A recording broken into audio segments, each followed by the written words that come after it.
Thank you.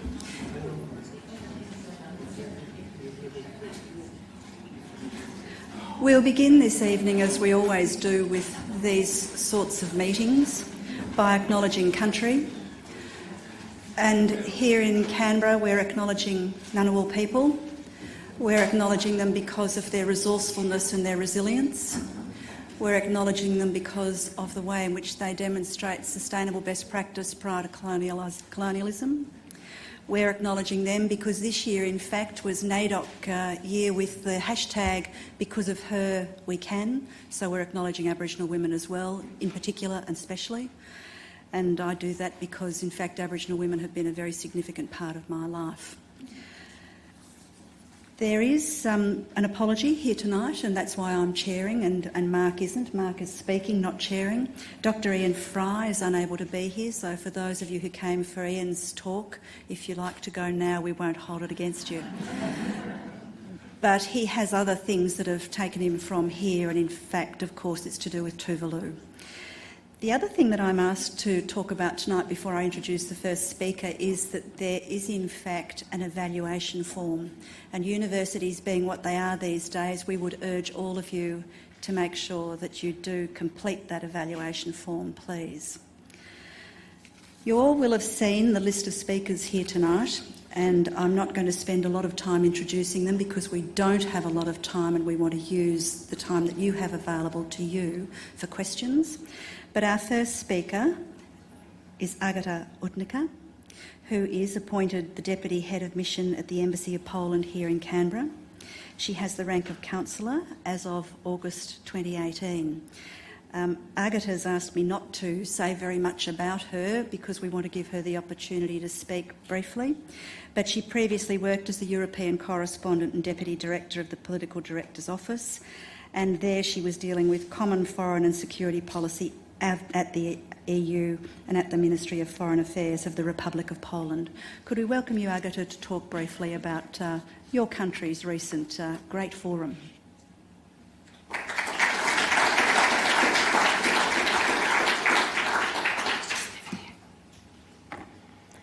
Thank you very much, Commissioner, dear audience, dear Professor Howden. It is my pleasure to join you all today, and first of all I would like to thank the ANU Climate Change Institute and its director, Professor Howden, for holding this event and for inviting the Embassy of Poland in Canberra to take part in it.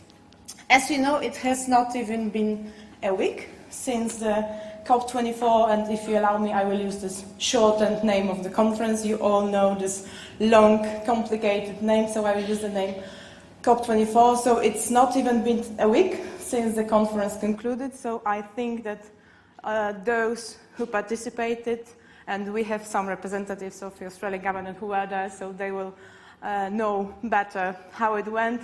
I think they still haven't recovered from what happened there in Katowice, because it's been, as I was told by my colleagues in Warsaw and those who were in Katowice, quite an intense time, 2 weeks prolonged at the end.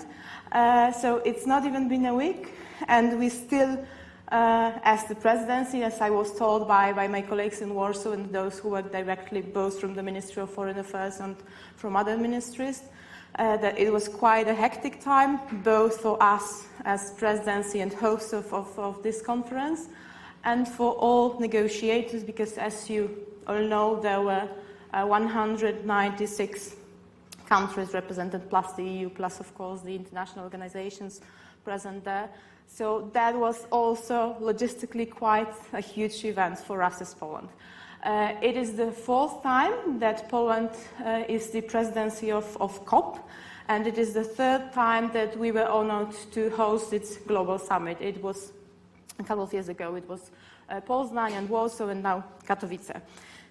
So, 3 years after the adoption of Paris Agreement, and in a spirit of cooperation, collaboration, and high level of compromise for both parties, we have concluded with the so-called Katowice package, which in other words is Katowice rulebook of 133 pages. Those of you who've seen the document know it's quite a technical and complicated issue, But basically, it is the document that makes the Paris Agreement operational. Some say that it keeps the Paris Agreement alive.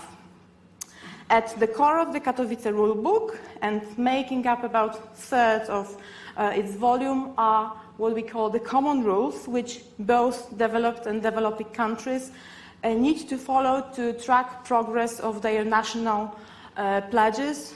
The very technical term you probably know is nationally determined contributions, NDCs, but I will call it simply like national contribution and national pledges. You all know what that is.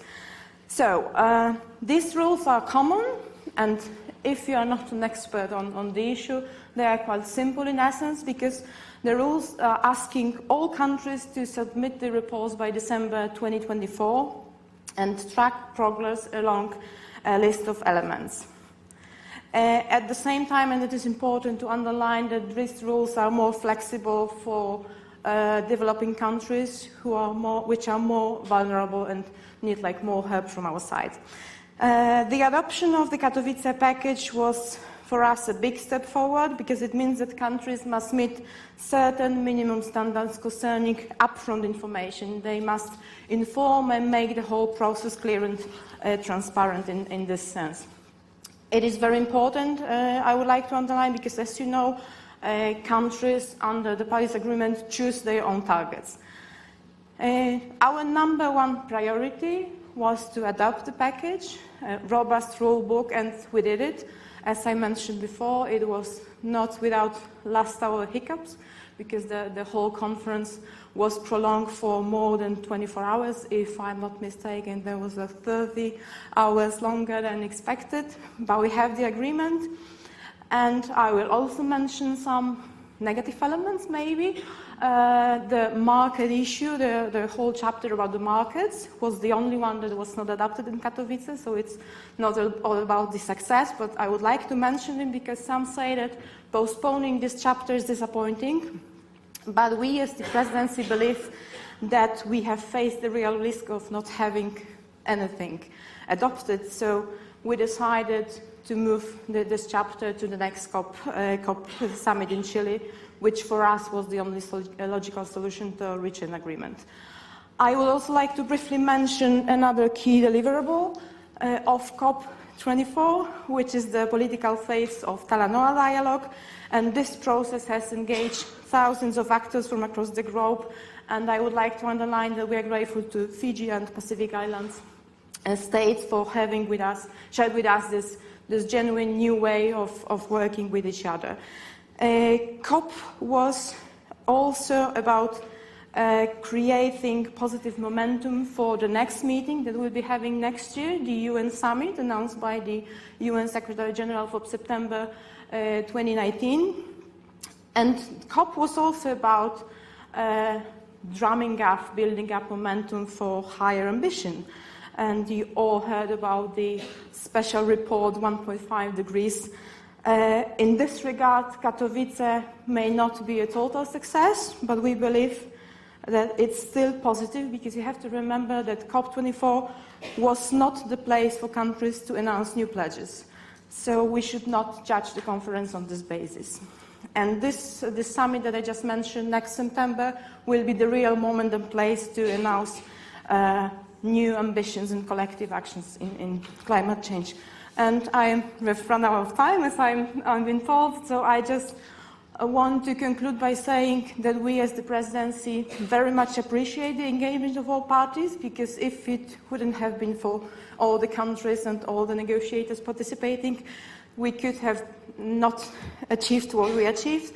Of course, it was not easy to find a common ground and solution with almost 200 countries in the room, but we believe that it is a success, that the spirit of compromise prevailed, and it once again showed us that multilateral cooperation is still alive, can still work, and due to willingness and openness and commitment of all parties, we can cut a deal.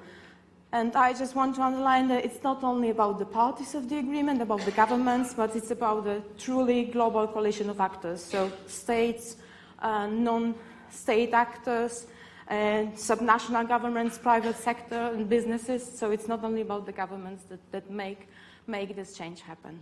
Thank you very much, and I look forward to interesting discussion.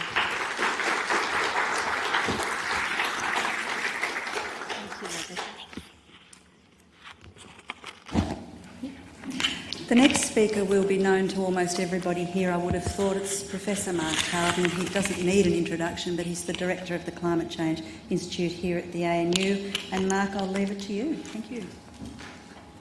Thanks, Kate. Thanks for the introduction, Kate, and thanks very much, Agata, for your opening speech here tonight. What I want to cover today is just giving an explanation for the perspective from some ANU academics in relation to COP24. So I wasn't actually at COP. When we run these events, we actually like to have people who have actually been to the Conference of Parties talking here, so they have that direct experience. As Kate explained, though, Ian Fry couldn't be here, is in London right now. And so I'm just a ring-in here. So I actually drew on the wisdom of Frank Yotzo and Howard Bamsey and also Christian Downey in putting this, and also through a range of talks with people who, discussions with people who are actually there at the COP. Now, for me, the face of the Conference of Parties was not the negotiating team. It was actually this young woman, Greta Thunberg from Sweden, and I'll talk a little bit more about Greta in a few minutes. So one of the things that it really was quite interesting is that in many ways some of the negative press about COP dominated in this Conference of Parties, which I think was actually pretty unfortunate, because in fact that there was, as I think Kushla probably is going to talk about, really considerable progress in this meeting. There was a huge number of unresolved issues going into the meeting in Poland, and they by and large were resolved one way or another, a few ones which weren't. But one of the really important things was the transparency framework. And so this actually is the key to the Paris Agreement in many ways. And that transparency framework covers emissions and emission reductions, progress towards the Paris climate targets, adaptation, climate impacts, loss and damage, climate finance reporting, amongst other things. So those are really fundamental parts of the whole Paris Agreement. And by and large, they actually did get locked in. And of course, the importance of that is that it removes uncertainty for various parties in terms of being able to make progress. And so by doing this, we hope that it allows negotiations to focus more on the really next important things, which is actually about increasing ambition and implementation. Now, one of the really important parts of this was identifying the reporting mechanism for those greenhouse gas emissions, which are a fundamental part of the Paris Agreement for the nationally determined contributions. And that was agreed that was going to use the IPCC guidelines, which are going to be updated next year. So that's already in progress, and so that will happen in May of next year. And also identified mechanisms for essentially registering progress in terms of emission reduction, so how countries are making or not making progress in terms of their commitments. And so I think that's some really important steps that actually start to identify how things are going to go ahead. Now, it was really interesting, though, even though that sounds pretty straightforward, is that there was obviously lots and lots of discussion around the margins in terms of this. And one of those discussions was whether, in fact, there's going to be a public registry of these greenhouse gas emissions and whether that was searchable or not. And it seems extraordinarily strange to have a public registry that you can't actually search for these things. And so clearly there were lots of agendas about how transparent transparency really was. So on a sliding scale, do you move the bar from 0 to 100% or somewhere in the middle? And a really important outcome from Australia's perspective was that the rules, the transparency rules, effectively apply equally across all different countries. So developed or developing countries. And so there's essentially one rule to rule them all, sort of thing. And that again might sound quite simple, but that's actually been a really long-term Australian objective. This goes back decades in terms of Australia's objectives to actually having a workable and consistent framework internationally. So again, I think there's some really good messages coming out of this. And some of the implications of this agreement in terms of the transparency framework and other speakers will talk more about this. So, for example, Melanie will cover the loss and damage issues. Kushla will cover various aspects as well. But domestically, it means that we can be confident in terms of our accounting approaches that they are going to be the international standards, that they are going to be consistent with other countries, which starts to open up the options in terms of international trading, so the sort of market transfer mechanisms. It also sort of clears the air for more effective implementation of policy if there's the political will to do so. But it does raise those questions for me about whether we're going to put in place the research and development for the non-energy sector emissions, which are 2/3 of our national emissions, because we don't have the options open for many of those emissions to be implemented. And even if we do, they're not necessarily easily transferable into our greenhouse gas inventories, which actually record those emissions that we produce nationally. And similarly, we've actually dropped the ball almost completely in terms of climate adaptation in Australia and in terms of our support for climate adaptation in our near neighbours in the Asia-Pacific, and we need to pick that up as well. And that has to be done in collaboration with, in participation with those nations and those people who are affected by climate change.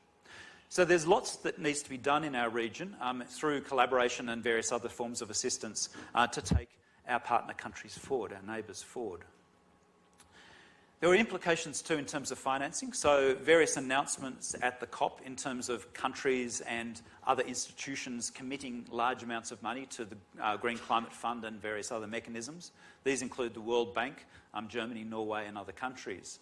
It also included several of the really big banks with something like 2.4 trillion euros on their books, actually getting together and saying, we're going to take climate change accounting and reporting seriously. And that's a really big step forward when you get those big banks starting to play into that climate finance domain in that same way. In terms of the climate finance reporting, which is how much different countries like Australia are committing to support for developing countries, that again was agreed, but it wasn't. There's a lot of flexibility around that. So how the different measures of what we're contributing are open to various, sort of flexibility in terms of how we pitch that, and there's voluntary and sort of not so voluntary components to that, which I can talk about later. There was also failure to agree on the rules for voluntary carbon markets, so this is effectively carbon trading across international borders. And in particular, Brazil was being very intransigent. They wanted rules that allowed them to basically have their cake and eat it too, so that they could claim carbon credits that were grown on their land, but if they sold those credits to another country, that other country could also claim those, so effectively double counting. So there wasn't agreement in terms of how to organise those rules, and that's been put off to the next Conference of Parties. And for Australia, this is quite a difficult area. It's the intersection where financial interests and environmental interests and the integrity of the Paris Agreement intersect. And that particularly will come into play if those rules allow our carryovers of carbon from the Kyoto and Cancun agreements into the future. So that significantly changes the manageability of us meeting our Paris Agreement targets. And so that's a potentially important area for Australia and one which we will end up watching. Now, in terms of the IPCC special report, this got a lot of press in terms of the meeting. And effectively what happened was there were 4 countries, which are the US, Russia, Saudi Arabia and Kuwait, who effectively stonewalled on welcoming the results of the IPCC report. So this was a report that was actually commissioned by the Conference of Parties in Paris. The science community busted a gut to actually get this done in time and approved. And a lot of those science community, the people that I talk with, they actually felt really, really concerned and really angry that the governments of the world actually effectively kicked them in the guts after all of that effort. And in some cases, this effectively drove people to breakdowns. That was how tough this process was. And so I think it's really important for governments to not take the science community for granted, because people will say, stuff the IPCC, I'm not going to engage in that. I mean, look what happened to the 1.5 degrees report. So we need to be very careful about how we handle this.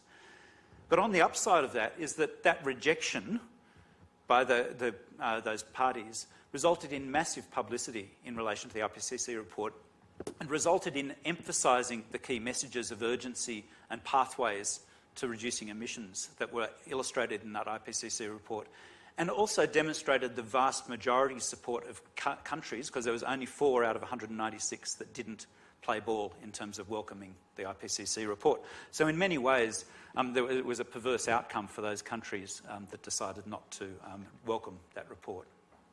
Now, in terms of next steps, and Agata mentioned this, we've got the global stocktake in 2023 and then further commitments. That can happen both in 2020 and also in 2024. But during the Conference of Parties, there was 2 really key documents that came out which really reinforced the need for increasing ambition in terms of those commitments. The first was the Global Carbon Report. This is put together by the Global Carbon Project. Pep Canadell from just up the road in CSIRO is the leader of this. And they report year on year the global carbon emissions. And for this year, the projected carbon emissions are increasing by 2.7% over previous years. So even though the Paris Agreement says we should actually be turning down in terms of carbon emissions, they're actually going up. So they're going in completely the wrong way. And there was also the UNEP emissions gap report which came out. And that also reinforced the urgency of action, saying very immediate action is needed. It also said that to achieve 2 degrees, we need to roughly triple the ambition of the original NDCs, the national commitments.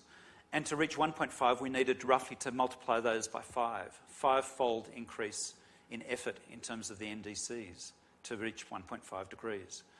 So that was incredibly strong messages, I think, to send into the parties at Katowice.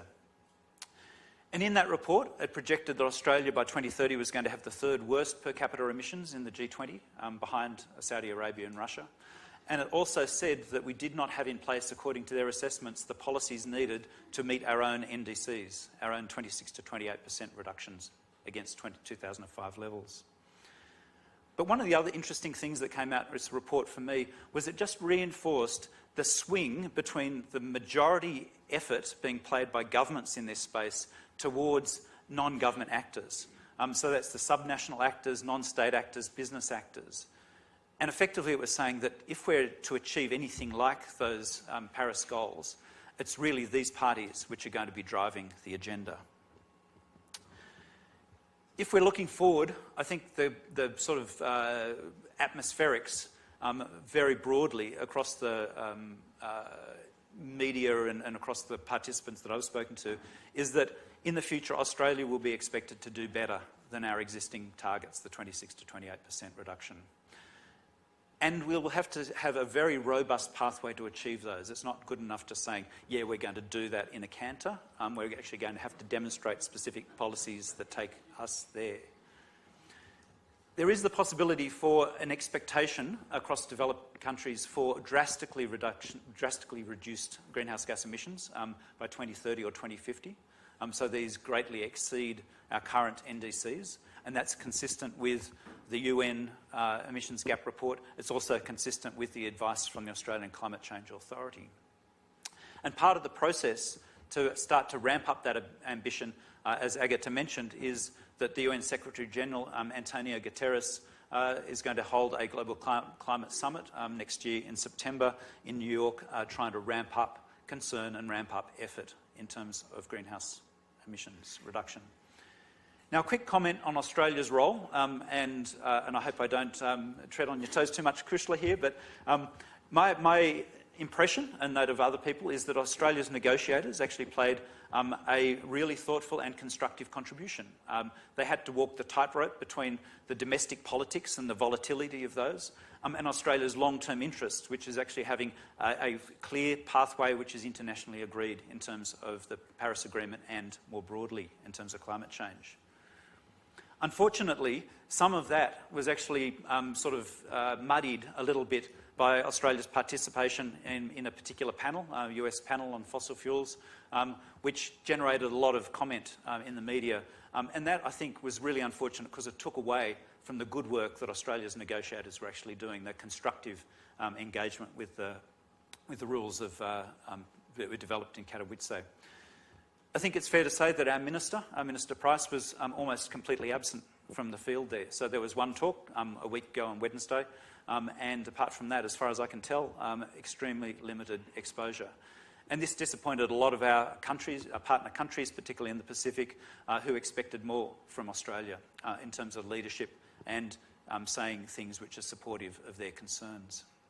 And so as a result, there is a concern about the long-term reputational damage to Australia, and this is starting to come through in things like discussions between the EU and Australia in relation to trade agreements and achievement of our emission reductions. Now, just one slide and then the finishing slide, Claire.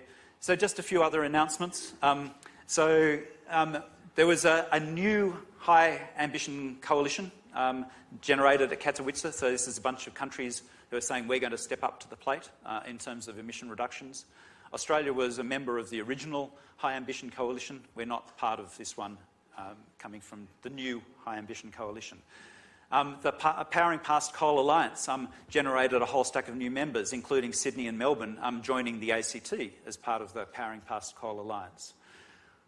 We had the UK committing funding for a heavy industry net zero emissions cluster, similar to what Sanjeev Gupta is developing in Whyalla, leading the way, I think, for how we can do industrial transformation that is climate friendly.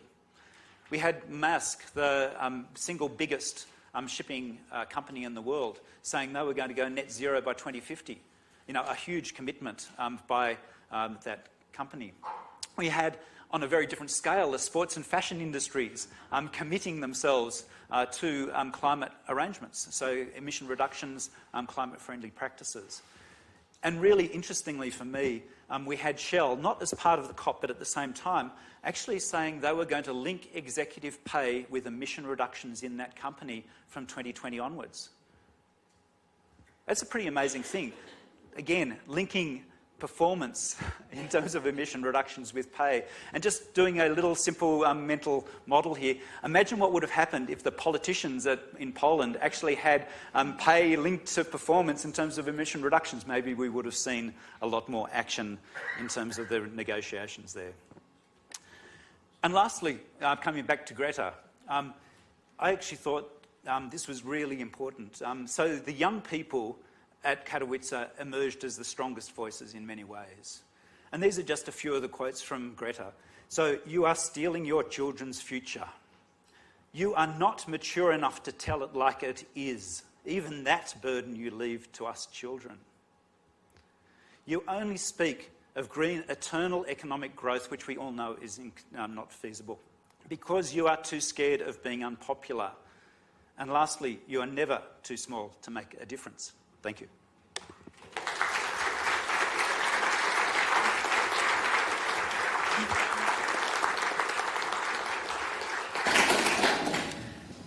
Thanks, Mark. Because of her, we can. Again. Our next speaker is Kushla Munro. Thank you, Kushla, for being here. She heads up the International Climate Change Branch in the Australian Government Department of the Environment and Energy. She's responsible for international strategic climate policy, including on carbon markets, transparency and accounting, and on the delivery of international partnerships on forests and blue carbon. Previously, she worked for the Department of Foreign Affairs and Trade as the head of the Global Development Branch. And in 2015, when she was there, she was the lead negotiator in the United Nations Sustainable Development Goals. Can you welcome Kushla, please?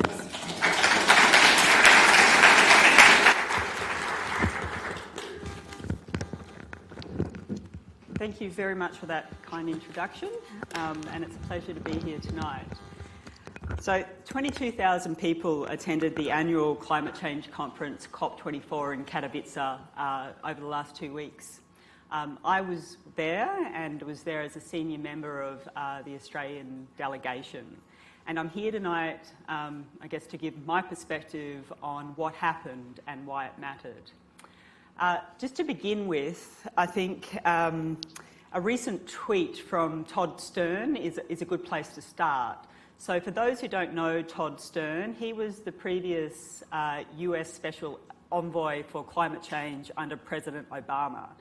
And he is credited as being actually one of the principal architects of bringing together the Paris Agreement. And it's an interesting one in terms of the history of the work and outreach the US did, in particular with China, to bring the Paris Agreement together.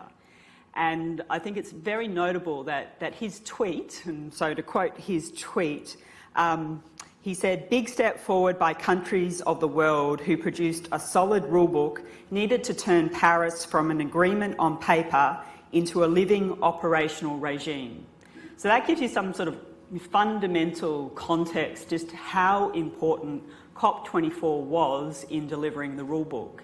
And maybe just to touch upon why it is so important is goes to the nature of what the Paris Agreement is. It is a multilateral agreement that all parties have signed on to. But unlike what happened under the Kyoto Protocol, where there was a top-down sort of divvying up of what a country's target and commitment would be, what you have under the Paris Agreement is that countries, sort of as a bottom-up approach, get to choose what their targets are.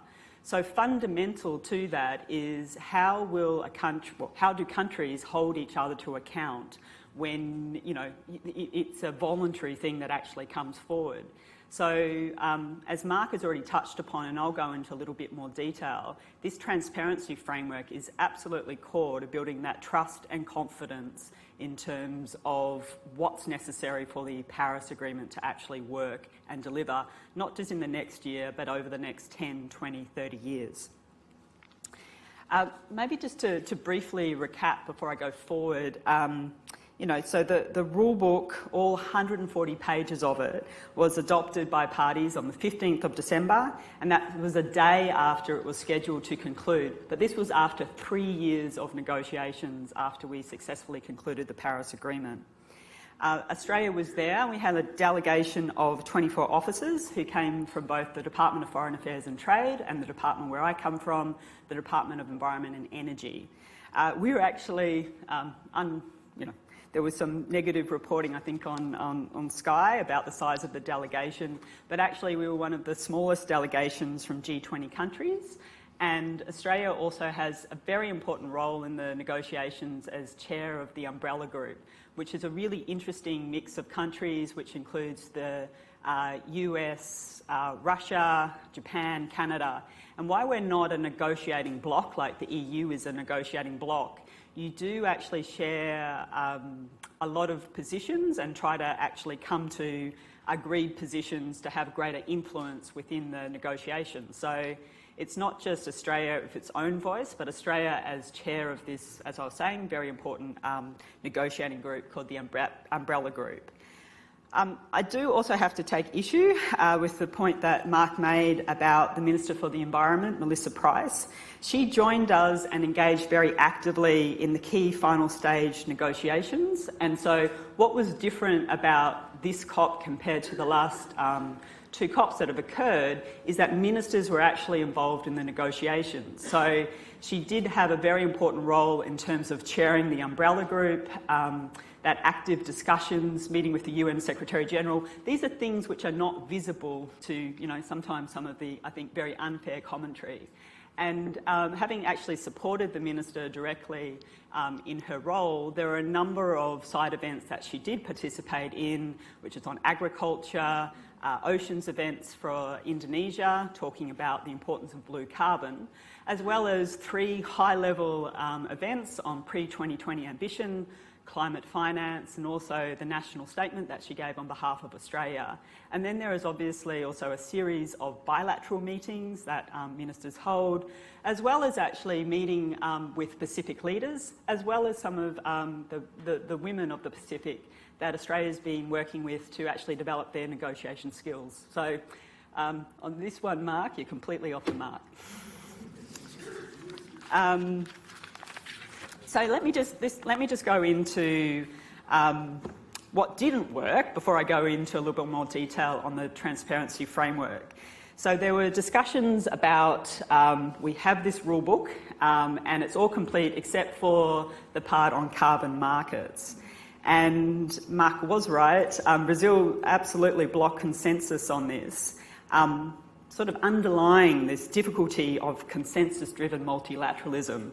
And despite sort of, a number of countries trying to convene, interventions by the UN Secretary-General, Brazil held out, and so we couldn't get consensus on that part of the rulebook.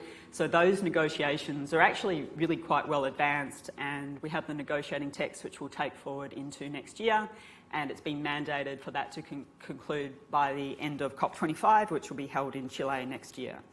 So that's an important part which a lot of our business stakeholders in particular were very keen to get resolved so that they also could understand what the future may mean in terms of international units and how they may meet future carbon liabilities. And that's important because our businesses don't just work in Australia, but there's a lot of globally exposed businesses, and they're really trying to better understand what some of those flexibilities may be into the future. So while it was disappointing, there was a lot of still really good progress made on a lot of these issues, which I think puts us in good stead for next year. But that is something that is incomplete in the rulebook. Again, just to emphasise why is this rulebook so important, and I do think it comes down to the guidance for all parties, developed and developing, to apply strong accounting rules to what goes into their targets and the strong transparency framework.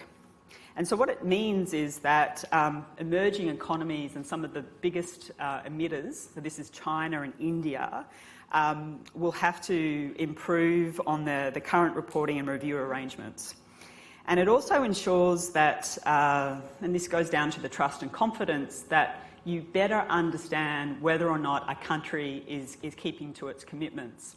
So Australia, as you know, and more recently, has copped a lot of criticism in terms of we put out our inventory reports. The inventory reports have reported that the emissions have been going up, largely because of the lot of increase in activity in LNG and the production of what's happening in Western Australia. That being said, Australia actually has world's best standards in terms of our inventory reporting, the credibility of that data, and again, it's a really important, discipline in terms of having to report publicly what you're doing and how you're on track. And that sort of reporting and tracking does not apply to a lot of other countries. So it's incredibly important that those sorts of standards are now going to apply right across the board, especially to the major emitters. Key elements of the new accounting and transparency provisions means, as Mark referred, there's common use of greenhouse gas inventory reporting to the most advanced levels of IPCC systems. So at the moment it's the 2006 guidelines, and then that will be updated. And this was extremely hard fought over the last 2 years by Australia and a number of other countries, and that was an incredibly positive outcome that was what prevailed. There's also improved greenhouse gas reporting standards through the provision of annual data by all countries. There's also common information and accounting rules to clarify and understand what is actually in a country's target. So not all countries elect to have an emission reduction based on, will we 26 to 28% from 2005 levels in 2030. Other countries can refer to emissions intensity or changes from business as usual, but it's not actually necessarily clear what is involved with those sorts of targets. Again, this enables us to better understand what countries have committed to and how they're tracking against those commitments. I think the other really important part is there is inbuilt flexibilities. So there's obviously huge differences in the capacity of what Papua New Guinea can do compared to what China can do. So there are those genuine capacity constraints. But what was really important is if developing countries say that they need that flexibility, we haven't created some sort of loophole that you forever sort of stuck in that, well, we won't report as best we can because we don't have that capacity. Instead, countries will have to identify why they can't do it, what their capacity constraints are, and then think about what those areas for improvement will be over time. And lastly, there is a common start date of 2024 for transparency reporting for all countries. And if I just sort of think back to why was this so important, and so we say, well, it's important to be able to hold countries to account, but also within the political context of climate change and what this will mean going ahead, it's not just what the US was saying under the Trump administration of why these rules are important, but they were also saying in any future administration, for their Congress, they wanted to be able, and they thought that they needed to have these rules that had the comparability between what major economies and major emitters are going to do to have any chance of this being a durable international agreement. So I do think, again, that just emphasises the importance of the rulebook per se. I think the other really interesting insight from being at Katowice were some of the comments and engagement of China on the rulebook. So I do think it's important to note that China was very constructive on accounting and transparency, and also that their climate change envoy, Cher, was another, as I said at the beginning, another of those principal architects of the Paris Agreement, and very committed to a comprehensive, robust outcome. But probably even more interesting was Cher's comments in the final plenary, where he talked about the importance of upholding multilateralism and stated that we had laid a foundation for institutional and a rules-based system which sends a positive signal for strengthening climate action and support. And that victory in Katowice is the victory of multilateralism and the shared future of humankind. So that, I think, is quite profound in terms of the emphasis and importance being put on multilateralism, especially in the face of what's happening in a lot of different areas in trade and others, that on climate change we were able to actually hang strong and get this agreement to these common rules that will see us through, as we're saying, for the shared future of humankind. So I've just been told I'm out of time and I'm only got started. So there are questions and answers at the end of it. But I just thought that I would just quickly end on a more personal note, because it goes to some of the impacts that these negotiations can have on you personally. And my first COP was at Copenhagen, and that was such a, sort of an awful experience for so many people involved. It was really positive to have this outcome in Katowice, so that's a really positive note. But I have been rather tired, sort of just exhausted, quite jet-lagged, and I went to bed quite an early hour, and as my partner was coming to bed at a more adult, appropriate time, as he came into the room, I asked him, I said, "What's happening in the negotiations?" And he said, "Kushla, the negotiations are over." And I went, "Oh." And so that was a really good thing. Thank you.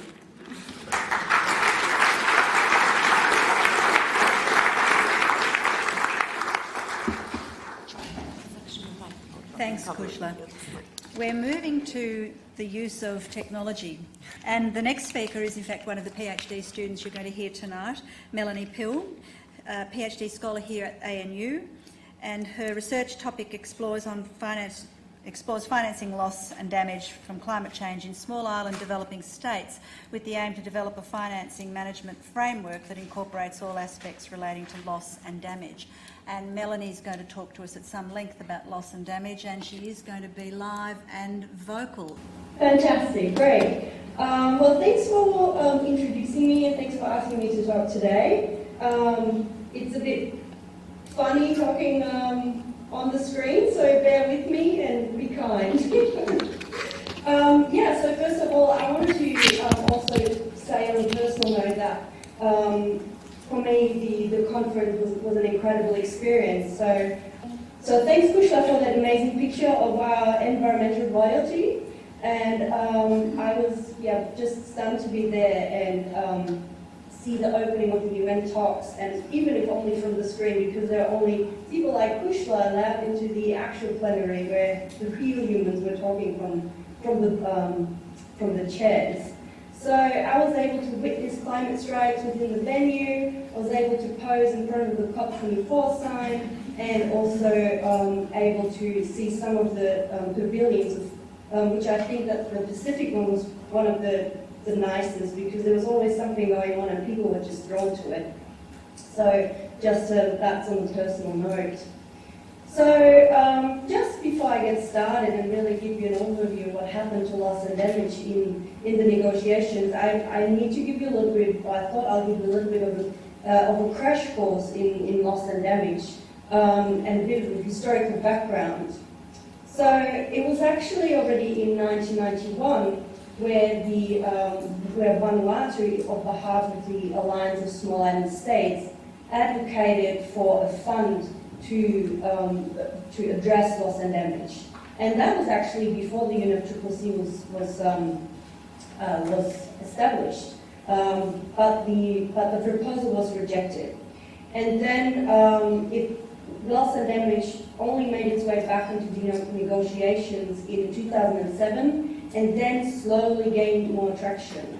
So then in 2013 we had the establishment of the Warsaw International Mechanism of Loss and Damage, which was an executive committee that now has a 5-year rolling work plan and is due for review in 2019. And we actually had a little bit of a celebration of the 5-year anniversary of the mechanism, so that was quite nice. And so then we had a major milestone in Paris in 2015, and loss and damage received its own Article 8 in the Paris Agreement. The question is, though, whether that was at that point in time reason to celebrate, because the problem with Article 8 is that it doesn't define what loss and damage is. It does explicitly exclude liability and compensation for developed countries, and there was also no mandate for funding. Then we have different types of loss and damage, and these are, for example, sudden onset events like hurricanes and floods. So this is a picture of Puerto Rico after the hurricanes Irma and Maria went through the country in 2017. And then we have slow onset events.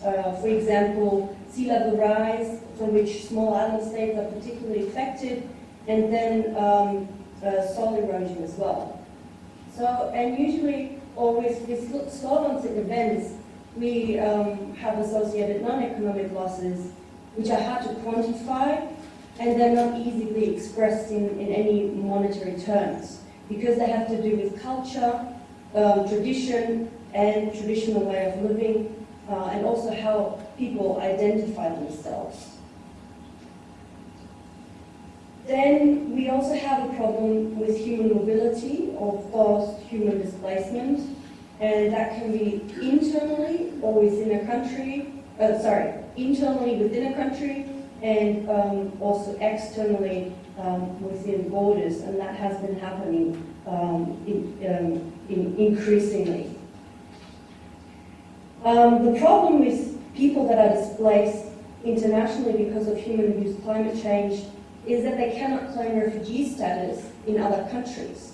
Because under international human rights law, a person only is a refugee if they're being harmed or persecuted in their own country. But that's not the case for climate change. So how did loss and damage actually play out in the negotiations? So we had, firstly, the meetings to negotiate the report of the Warsaw International Mechanism of Loss and Damage. So that executive committee meets twice a year. In September, there was within that executive committee a report negotiated, which now was brought to the COP and then again discussed in order to bring that forward to the COP for adoption. So there were in total 4 sessions on loss and damage to negotiate the report of the mechanism, and there were 3 points of contention. Mark already touched on the inclusion of the IPCC report, which was also in this report quite an issue. Then there were the recommendations of the Task Force of Displacement, which was established, correct me if I'm wrong, I think two years ago, and that was a mandate it was at COP21, that's right. And the Task Force of Displacement had the mandate to compile a list of recommendations on how to address human mobility within countries. And another point was that the inclusion of a gender reference in the report. So in the end, also here, the IPCC report was only noted and encourages the continued use of the IPCC. But what was important was that also other scientific organizations need to be consulted. So it wasn't just referring to the IPCC report. Then it welcomed the report of the Task Force of Displacement and invites to consider the recommendations when undertaking relevant work as appropriate. The recommendations were very comprehensive and they were at the end were put into the annex. And a reference to gender was completely taken out. So in the end it was only mentioned that there was only special consideration given to vulnerable people, but no reference to gender. Then, sorry, that was one too far. So how is loss and damage now included in the rulebook? I want to give credit here to Climate Analytics. They've given a really excellent summary on their website on the outcomes of loss and damage inclusion in the Paris rulebook. So I'll give you the links later because they're really great to have a look at. So it actually was quite a satisfying outcome. And it's easy to summarize, I guess. So it was good for me that I was able to. So one thing that was quite difficult for me is that as an observer, I wasn't able to be in all the sessions, and also it came up throughout the COP in all the different agenda items. So it was, for example, mentioned by all the developing countries consistently throughout the negotiations in each work stream, and that actually paid off.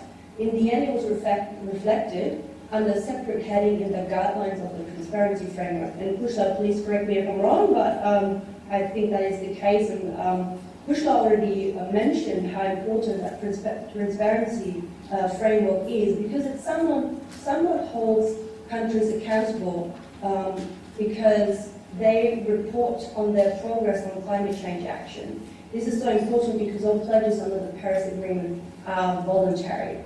And so now with loss and damage as a separate pillar in the transparency framework, we have now, the countries are now able to report on the impacts from climate change in the past and also in the future, what they expect to experience in terms of loss and damage.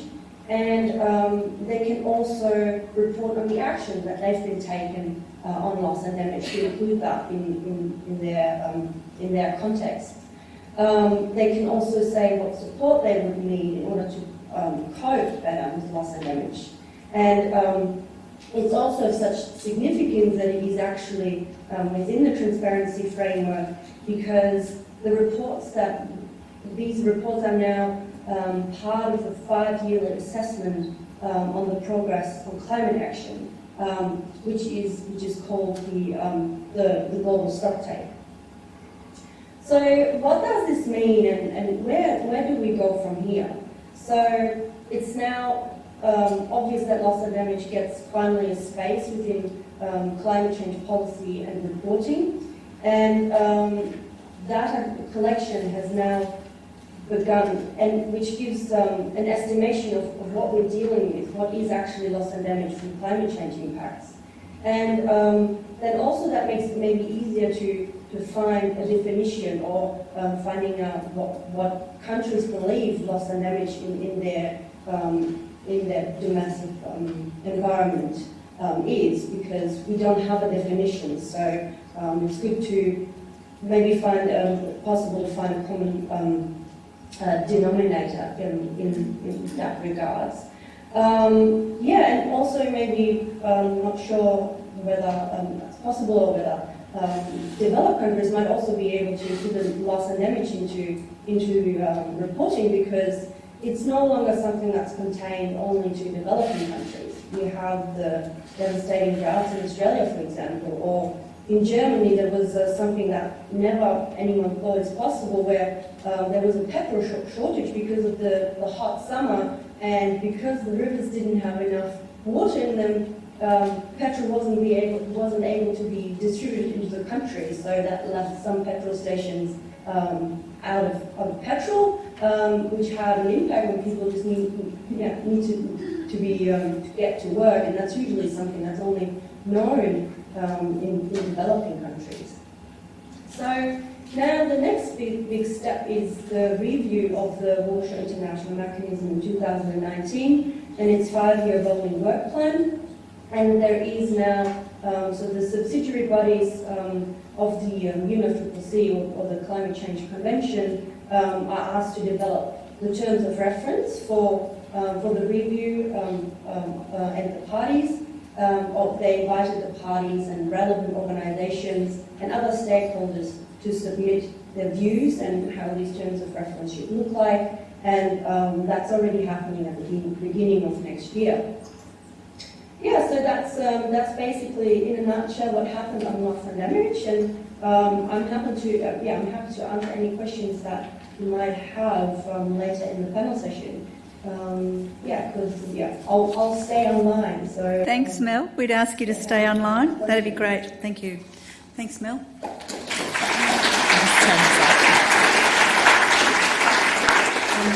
Thanks, Mel. Aaron Tang's our next speaker.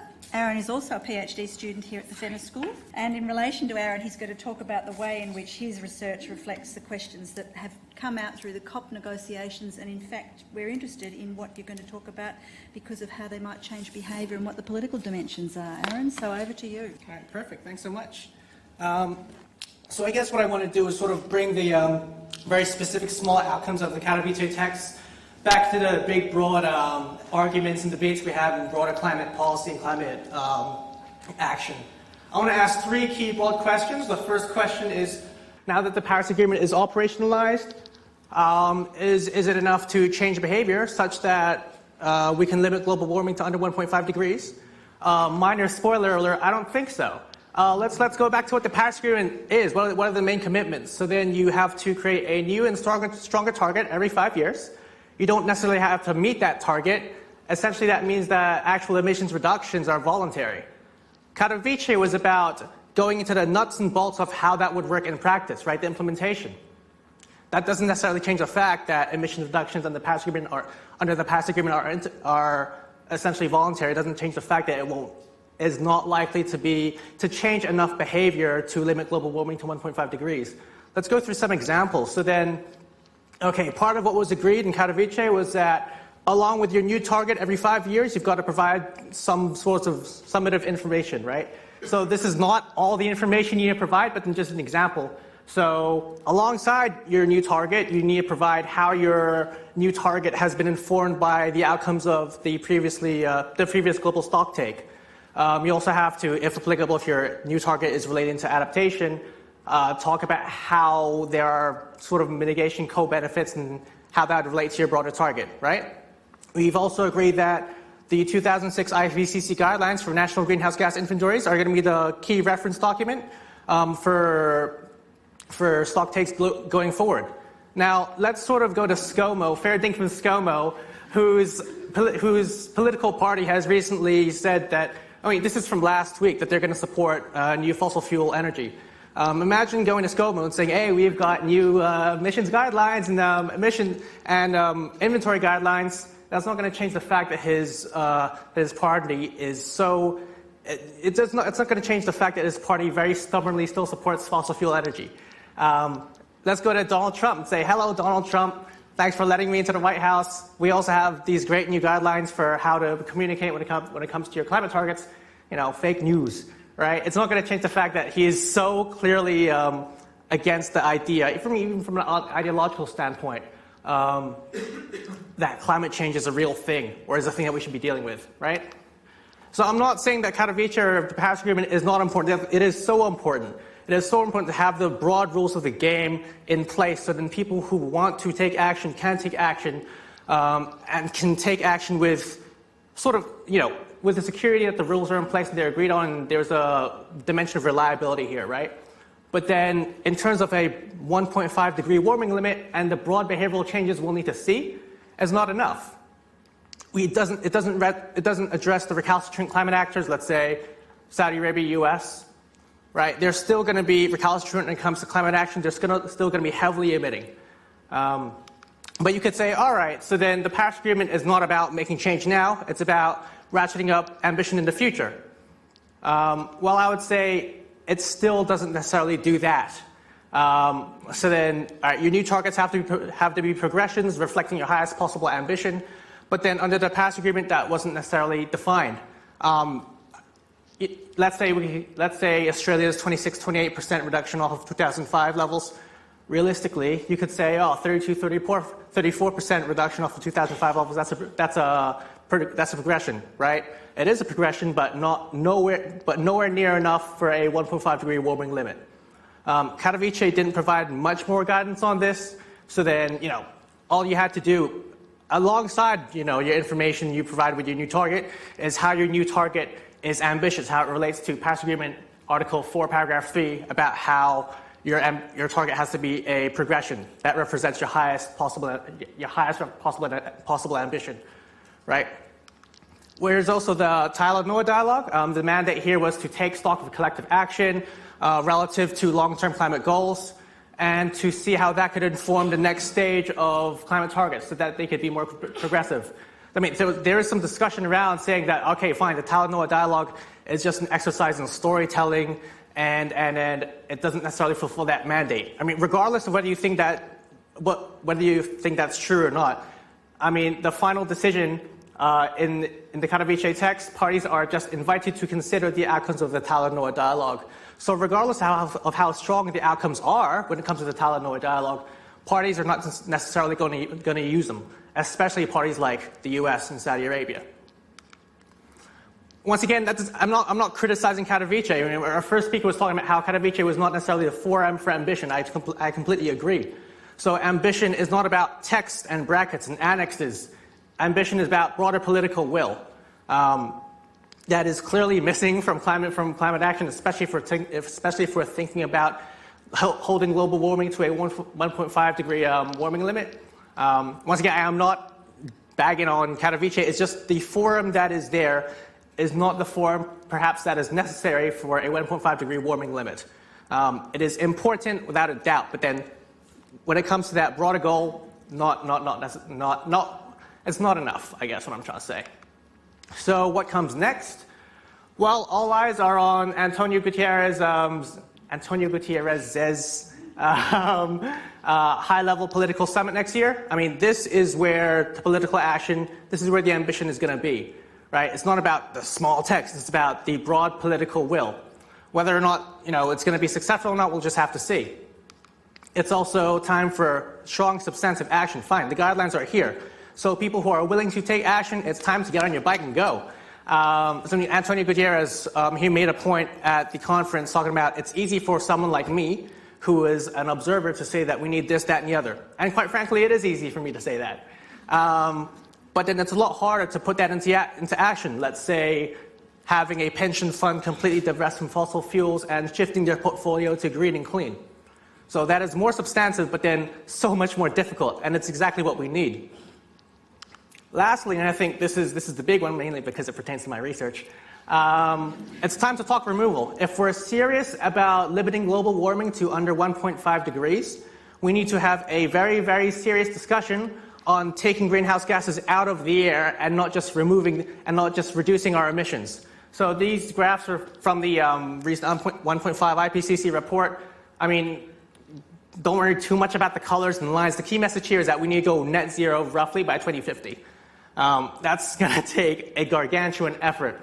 The longer we delay climate action, the riskier and more costly it is to get